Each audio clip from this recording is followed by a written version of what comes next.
Hi everybody, it's Tracy. Today we're going to talk about 5 mistakes that you're probably making with your diet in pregnancy, especially if you have diabetes. Mistake number 1, counting calories. Stop it, you really don't need to do that. People on any kind of diet are so obsessed with counting calories, but it's really not necessary if you're eating for your diabetes. And what I mean by that is if you're getting lots of protein in with your meals and lots of healthy fats and fiber, then that's going to fill you up naturally. Your body's going to know when you've had enough, and you don't really need to count calories. Mistake number 2, eating too frequently. Most traditional diabetic counselors will tell you that you need to be eating 3 meals plus 3 snacks.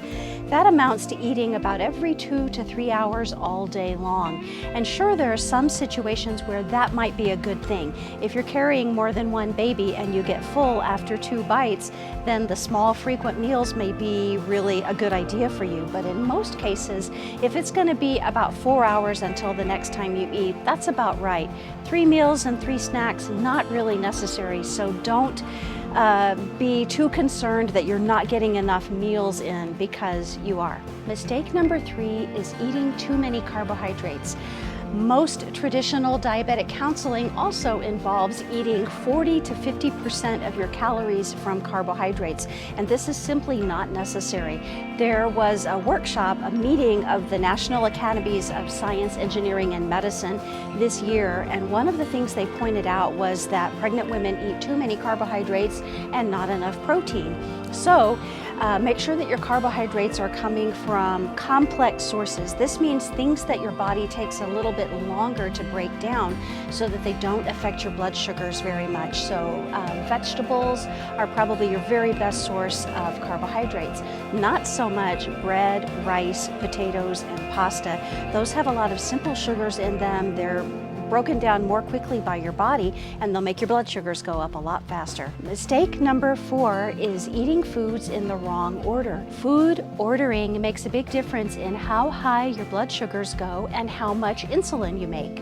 So eat your foods in the right order. Protein and fat first, then vegetables, then starchy stuff. Mistake number 5 is your attitude. Adjust your attitude, lady. Don't focus on the things that you can't have anymore, the things that you have to sacrifice. This was a mistake that I made when I first became diabetic. It was really depressing to think about I couldn't have all my favorite chocolate desserts anymore. I can have them every now and then. It helps me a lot to focus on the things that I can have as much as I want of, and these are the things that are better for me and that fill me up better. So when I go to dinner, I can have as much meat as I want. I can have as many vegetables or salad as I want. Fatty salad dressings, you don't have to stay away from those. It's just the sweet ones that you should limit. And if you're ordering your food in the right order, and if you're filling up on protein, then it doesn't seem like so much of a sacrifice to only have a bite of dessert or to look for something sugar-free. Is this kind of information helpful to you, and would you like some more? I hope so, because I've got a course coming out in just a little while on conquering diabetes in pregnancy. It's got information about how to prepare simple meals, how to plan your menu for the week, how to exercise in pregnancy, just a ton of information that I think is going to be very useful for you to manage your diabetes in pregnancy, so stay tuned. Meanwhile, head over to the website drtracypapa.com/diet guide for your free guide to 4 different diets in pregnancy that tend to work pretty well for diabetes and for pregnancy in general. See you soon.